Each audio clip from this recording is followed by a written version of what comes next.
Pagi ini, Cindy yang baru saja tiba di kantor, melangkah cepat menuju ruang CEO. Dia penasaran siapa sekretaris baru yang menggantikan posisi sahabatnya. 2 hari ini dia terlalu sibuk sampai ketinggalan berita. Pagi ini dia baru tahu saat para pegawai kantor heboh mengenai berita yang mengatakan bahwa Zeva menghadiri di pentas seni sebagai ibu dari Leonie, anak Leon, dan juga berita bahwa Leon sudah mempunyai sekretaris baru. Aku harus memastikan, sekretaris baru itu bukanlah wanita genit yang kapan saja bisa memanfaatkan posisinya untuk menggoda Pak Le. Sesampainya di ruangan bertuliskan Chief Executive Officer, Cindy berusaha mengatur napas seraya menegapkan posisinya. Setelah merasa siap, dia meraih handle pintu dan klek. Raut wajahnya seketika berubah saat melihat seorang pria tampan berwajah oriental sedang duduk di belakang meja sekretaris. Kenapa ada opa-opa duduk di sana? Ah sial, apa dia sekretaris baru Pak Le? Oh my god, batin Cindy. Saat melihat sekretaris baru Leon, seperti ada lagu K-pop yang terputar di dalam kepala Cindy. Ya, ia membayangkan pria itu adalah seorang anggota boyband negeri Ginseng, Korea Selatan. Menyadari ada yang datang, membuat Kim segera mengalihkan pandangannya melihat seorang wanita yang sedang berdiri di ambang pintu masuk. Kamu siapa dan ada perlu apa? Pak Leon sedang sibuk sekarang. Sontak lamunan Cindy buyar seketika. Ia segera menormalkan ekspresi wajahnya yang tadi sempat terpana. Perlahan dia melangkah mendekat hingga akhirnya berhenti tepat di depan meja kerja Kim. Kamu sekretaris baru yang menggantikan Zeva? Iya benar. Kamu sendiri siapa? Cindy mengulurkan tangannya dengan posisi tegap sempurna. Perkenalkan, aku Cindy Yuvia. Aku bekerja di bagian HRD dan aku adalah sahabat Zeva, kami berteman sangat akrab, seperti saudara sendiri. Kim meraih uluran tangan Cindy dan mengangguk paham saat mendengar pernyataan Cindy yang penuh penekanan. Saya Jeffrey Kim. Lalu kamu kemari untuk? Aku hanya ingin memastikan kalau posisi sahabatku ditempati orang yang tepat dan sepertinya. Kedua mata Cindy memperhatikan penampilan Kim dari batas pinggang hingga ke ujung kepala. Sepertinya kamu aman. Oke, not bad, haha. Haha, terima kasih. Kalau begitu apa kamu tidak mau kembali bekerja? Ini sudah masuk jam kerja, ucap Kim yang nampak tidak nyaman. Cindy menepuk jidatnya saat melihat jam di pergelangan tangan. Sial, aku belum absen. Ia kembali menatap Kim yang sedang berdiri di hadapannya. Kalau begitu aku pergi dulu, sampai jumpa jam makan siang nanti, opa. Tanpa menunda waktu, Cindy segera berbalik pergi meninggalkan tempat tersebut. Sementara Kim masih diam terpaku dengan mulut terperangah. Apa dia baru saja memanggilku, Ora? Saat jam makan siang tiba, Leon duduk santai di belakang meja sambil melihat layar laptopnya. Sesekali ia tersenyum-senyum sendiri seperti sedang menonton sesuatu yang menarik. Tidak sia-sia aku memasang CCTV di dalam kamar. Aku bisa memantau apa yang sedang dia lakukan, aku jadi ingin cepat pulang melihatnya berguling-guling sendirian di atas ranjang. Ya, sumpah serapah Bu Ranti beberapa bulan lalu sepertinya menjadi kenyataan. Leon memang telah memutuskan untuk tidak mengizinkan Zeva bekerja bersamanya, namun ide gilanya malah terus bermunculan. Demi memastikan sang istri baik-baik saja, dia menambah CCTV, yang dulu hanya ada di beberapa sudut ruangan, sekarang juga terpasang di kamar. Setelah beberapa saat memantau sang istri dari layar laptopnya, tiba-tiba saja senyum di wajah Leon luntur begitu saja, saat melihat Zeva keluar dari walk-in closet dengan memakai pakaian yang sangat minim. Baru kali ini Leon melihat sang istri memakai jeans sebatas paha dan kaos lengan pendek yang sangat ketat. Mau kemana dia dengan pakaian seperti itu? Tubuh kokoh yang tadi terlihat santai mendadak tegang, ia menyondongkan tubuhnya ke depan menatap layar laptop dengan mata melotot. Ah sial, dia benar-benar mau keluar dari kamar dengan pakaian itu. Di tempat berbeda, Zeva meraih handuk kecil di atas nakas untuk ia bawa ke ruang gym. Karena beberapa hari tinggal di rumah tanpa melakukan aktivitas fisik yang berat, membuat staminanya kurang fit. Karena Lily belum pulang sekolah dan Bu Ranti pergi ke sebuah acara arisan, Zeva memanfaatkan kesempatan untuk berolahraga sebentar.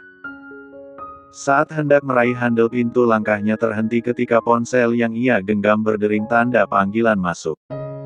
Untuk apa dia menelepon jam segini? Keningnya mengerut bingung, hingga beberapa detik kemudian ia segera menerima panggilan telepon itu. Halo. Kamu mau kemana dengan pakaian pendek seperti itu? Zeva menjauhkan ponselnya dari telinga saat mendengar pertanyaan sang suami yang terdengar panik. Ia menoleh kanan kiri, memantau situasi, seolah curiga sang suami berada di kamar itu. Aku mau olahraga sebentar, kenapa kamu bisa tahu? Itu tidak penting, sekarang mundur, balik kembali ke walk-in closet, ganti pakaianmu. Yang kamu pakai sekarang terlalu ketat, di rumah itu ada beberapa pekerja laki-laki. Zeva nampak semakin curiga. Bagaimana bisa Leon tahu jika ia memakai pakaian pendek siang ini? Ia menggedarkan pandangannya ke sekeliling ruangan. Hingga pandangannya tertuju ke satu titik. Matanya memicing tajam, saat melihat sebuah kamera kecil di sudut ruangan atas. Oh, dia mengintaiku dari jauh, batin Zeva. Kedua mata Leon membulat sempurna saat melihat sang istri menemukan kamera rahasianya di dalam kamar tersebut. Halo Zeva, kamu kenapa diam? Tidak apa-apa. Hanya saja aku cukup terkejut melihat kamera di sudut ruangan sana. Kamu yang memasangnya. Itu semua agar aku bisa memantau kamu. Aku takut terjadi apa-apa kepada istriku, jangan salah paham dulu. Maaf, tapi aku harus menutup telepon ini. Aku harus olahraga sekarang, bye. Halo, sayang. Zeva. Panggilan telepon itu terputus. Pandangan Leon kembali tertuju ke layar CCTV. Ia bisa melihat Zeva melangkah keluar dari dalam kamar masih dengan pakaian yang sama. Ah dasar keras kepala. Jalan menuju ruang gym itu melewati taman. Di sana ada beberapa tukang kebun. Leon berdiri dari posisi duduknya, memakai jas lalu melangkah cepat keluar dari ruangan. Gerakan kakinya terhenti sejenak tepat di depan meja kerja, Kim. Saya pulang ke rumah sebentar, tunda jadwal saya 1 jam lagi. Baik, Tuan. Dengan ekspresi wajah bingung, Kim memandangi kepergian sang atasan. Buru-buru sekali. Pulang ke rumah. Pasti ada hal yang mendesak. Selamat siang, tante-tante cantik. Bu Ranti mengerutkan keningnya saat melihat Flora tiba-tiba muncul dan menyapa semua teman-teman arisannya. Wah ini Flora, mantan istri Leon, kan? Makin cantik ya. Ayo duduk sini, sudah lama kamu tidak terlihat. Para anggota arisan Bu Ranti nampak begitu ramah. Karena Flora adalah wanita yang status sosial tinggi yang berpenampilan glamor, hingga menarik perhatian banyak orang. Namun sayang, tidak dengan mantan mertuanya itu. Bu Ranti mengalihkan pandangannya ke sembarang arah saat Flora dengan tidak tahu diri, duduk di hadapannya. Saya tadi sedang makan siang di sini dan saya tidak sengaja melihat Mama. Mendengar penuturan Flora, membuat Bu Ranti langsung berdiri dari posisi duduknya. Kamu ikut saya. Semua orang yang tidak tahu cerita masa lalu Leon dan Flora hanya bisa mengerjap bingung saat Bu Ranti terdengar begitu ketus ketika bicara dengan mantan menantunya. Helaan napas Flora terdengar lirih saat ia beranjak mengikuti langkah Bu Ranti. Bertempat di ruang outdoor, restoran mewah itu, Bu Ranti berbalik menatap Flora yang berdiri tepat di belakangnya. Sudah lama tidak bertemu, apa sekarang kamu telah kehilangan rasa malu? Flora menelan salivanya sekuat tenaga saat melihat tatapan tak biasa mantan ibu mertuanya. Ma, aku minta maaf. Aku sadar semua yang aku lakukan kepada Leon dan Lily di masa lalu itu jahat. Tapi, sekarang aku benar-benar menyesal. Aku ingin kembali mengurus anak dan suamiku. Wanita 50 tahun itu memutar bola matanya malas sambil berpangku tangan. Beliau terlihat begitu jengah karena baginya semua yang diucapkan Flora bagai omong kosong belaka. Saya tidak tahu mulai dari mana. Namun selama 6 tahun, Leon telah melewati banyak hal. Dia terpuruk, saat kamu pergi begitu saja, dia terlatih-tatih demi kesembuhan putrinya. Sudah lama saya ingin mengatakan ini, dengar baik-baik. Saat saya memberikan restu kepada Leon untuk menikahi kamu, hari itu menjadi penyesalan terbesar saya sebagai seorang ibu. Kedua tangan Flora tercengkram erat, semua orang yang dulu sangat menyayanginya, kini menatap ia seperti seorang benalu yang tidak dibutuhkan. Mama seperti ini karena membela menantu kampungan mama itu, kan? Dengar ya, sampai kapanpun, perempuan itu tidak akan bisa menggeser posisiku di hati Leon. Saat ini Leon hanya masih sedikit marah kepadaku, tapi kelak aku yakin dia akan kembali. Pak! Satu tamparan mendarat tepat di pipi Flora. Jari telunjuk Bu Ranti mengarah tepat di depan wajahnya. Jangan menghina Zeva. Dia memang wanita biasa, tapi kasih sayangnya kepada Lily melebihi seorang ibu kandung. Dia menjadi warna baru di keluarga Horowitz. Suara Bu Ranti terdengar bergetar saat menjelaskan betapa berjasanya Zeva selama ini. Ia seolah tidak terima saat Flora yang tidak tahu apapun, bicara buruk tentang menantunya. Saya tidak pernah memandang status sosialnya, saya tidak peduli dengan masa lalunya. Yang saya tahu, sekarang dia adalah satu-satunya alasan Leon dan Lily menemukan kebahagiaannya kembali. Jangan mencoba-coba datang untuk menghancurkan kebahagiaan itu, paham? Bu Ranti mengambil langkah tegas. Meninggalkan tempat itu. Sementara di sana Flora masih diam. Terpaku. Lagi-lagi usahanya gagal, ia sengaja mengikuti Bu Ranti sampai ke sana, untuk merayunya. Namun bukan sambutan hangat yang dia dapatkan melainkan tatapan sinis dan ancaman. Bukan hanya cinta yang tak lagi sama, namun keadaan sudah jauh berbeda.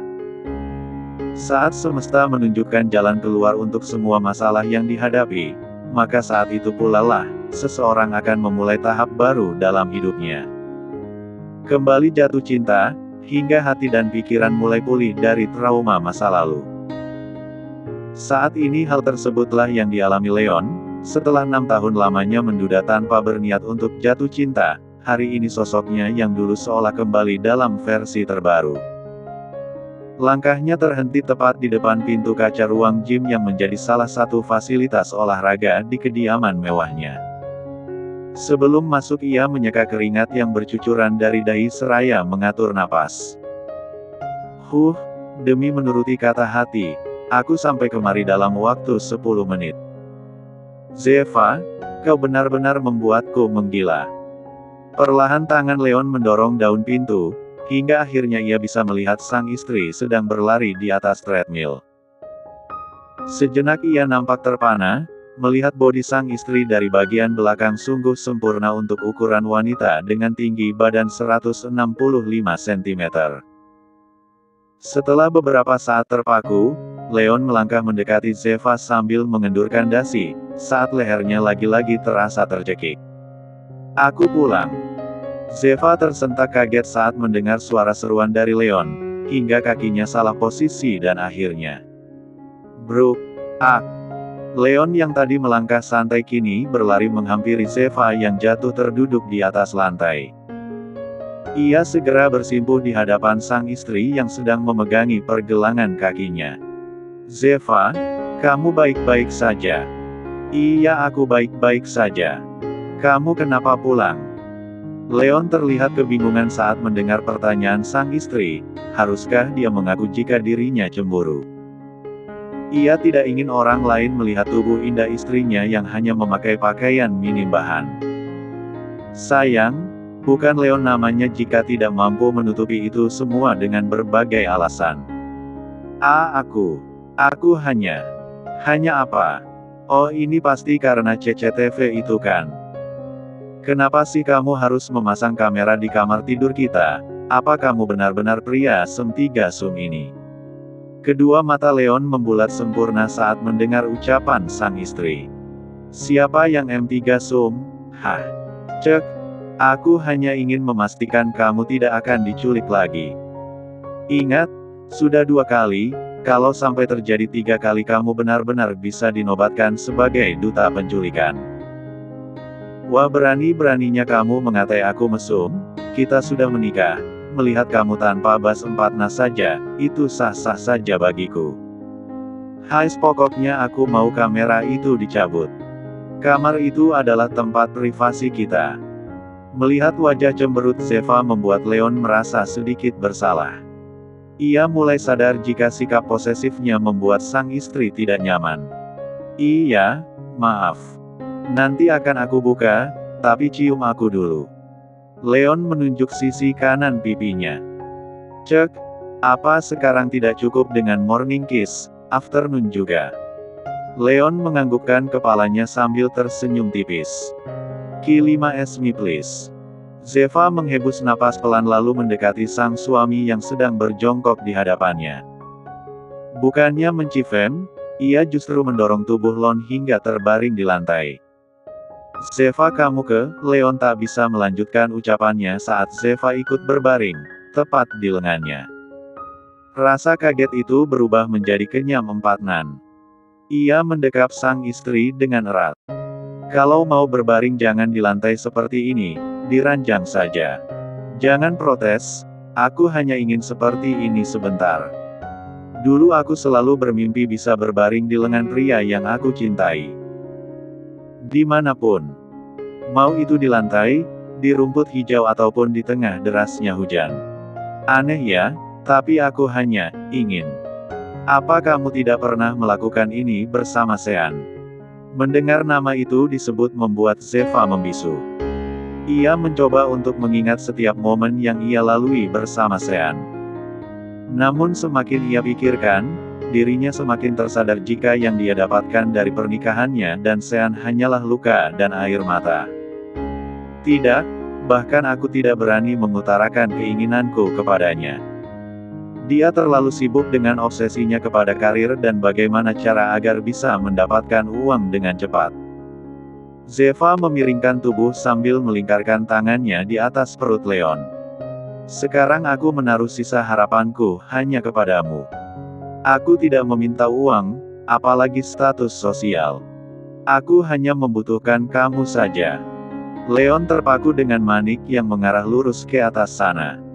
Setiap penderitaan yang dialami Zeva, seolah menjadi cerminan dirinya yang dulu. Melihat sang suami hanya terdiam, membuat Zeva segera mengangkat kepalanya, ia bergerak pelan dan langsung mencifem pipi sang suami. Jangan bengong. Apa kamu juga mengalami hal yang sama?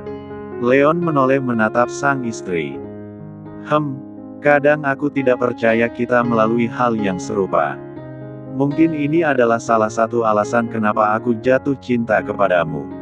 Tangan kanan Leon mengusap pelan pucuk kepala sang istri. Kita sudah melewati banyak hal untuk sampai ke titik ini. Mulai sekarang, kamu akan melihat bagaimana aku semakin tergila-gila padamu. Zeva beranjak duduk dari posisi berbaringnya. Tergila-gila. Apa kata-kata itu tidak terlalu berlebihan? Leon pun ikut bangkit duduk di hadapan sang istri. Ia mengerahkan tangannya mencubit kedua sisi pipi Zeva. Kamu tidak peka sekali. Kamu pikir aku pulang siang bolong begini, karena apa? Itu karena aku merasa hampir gila melihat kamu memakai pakaian kekurangan bahan keluar dari kamar. Zeva mengelus pipinya yang terasa berdenyut. Posesif sekali. Apa kamu begitu mencintaiku? Kamu takut kehilanganku ya? Leon berdecak sambil membuka jas yang ia pakai dan langsung dipakaikan ke Zeva. Sepertinya aku tidak perlu menjawab lagi. Ayo ke dalam, ganti pakaianmu lalu kita makan siang bersama. Siap, Pak Le. Tegas Zeva. Panggil aku sayang. Iya sayang. Leon tersenyum tipis lalu berdiri dan mengulurkan tangannya ke hadapan Zeva yang masih duduk di lantai ruangan itu. Ayo, tunggu apa lagi? Zeva terkekeh kecil lalu meraih uluran tangan sang suami. Gendong aku, jujur pergelangan kakiku sedikit sakit. Tuh kan. Leon menghela napas panjang lalu membungkukkan sedikit tubuhnya. Ayo naik. Tanpa basa-basi lagi, Zeva segera N4I kepung Feng sang suami. Ayo jalan. Ternyata kamu berat juga. Pak. Zeva memukul bahu Leon dengan cukup keras. Aku seringan bulu, jangan bohong. Leon hanya tertawa kecil lalu melangkah keluar dari kamar itu. Saat ini mereka sudah memasuki fase paling membahagiakan. Sekarang mereka sama-sama menemukan kebahagiaan, lebih dari harapan yang dulu mereka tempatkan pada pasangan masing-masing. Takdir adalah rahasia semesta, apakah mereka akan sampai ke puncak kebahagiaan atau rasa yang terucap tegas hari ini hanya seperti embun yang perlahan akan menguap seiring waktu berjalan.